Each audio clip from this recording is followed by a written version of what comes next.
All right, here we go again. Another Craftsman garage door opener. And basically, in this instance, it was too difficult for the opener to open the garage door, so it failed at the weakest point, which is that gear.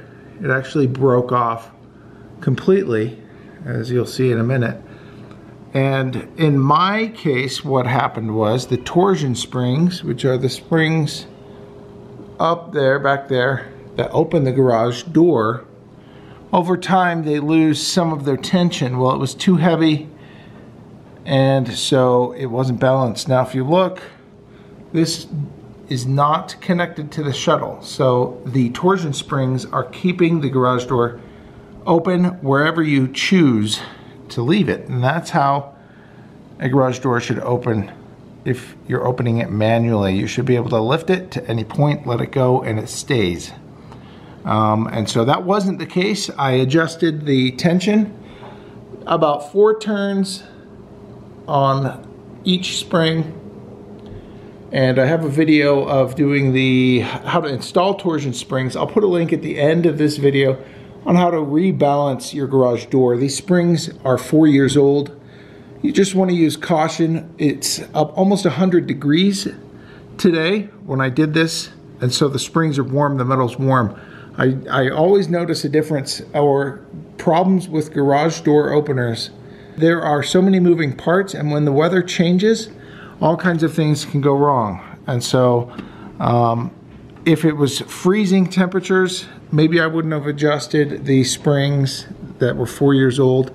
The older they get, the more prone they are to breaking, because they do break. They move every single time you open and close your garage.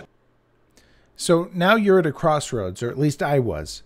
If you're going to make the repair of the sprocket, I'll put a link in the description below for this kit that you see here. It's everything that you need. And I'll put a link to an excellent video on how to replace this. My battery actually died while I was filming the repair, and I didn't realize it. There it is repaired, but the damage that was done was so great. The motor kept overheating, and even my torsion springs broke.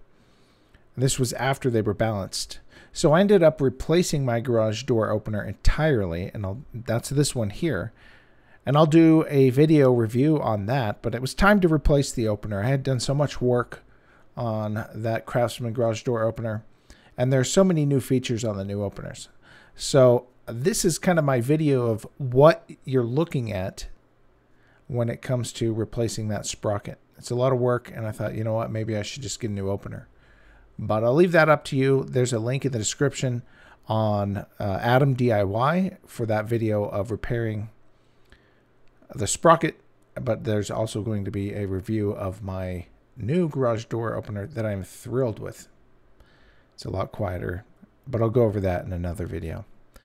So hopefully this gave you some ideas of what to expect, either going the sprocket repair route, which may or may not fix the problem, or maybe you just want to get a new opener. Thanks for watching. Have a good day.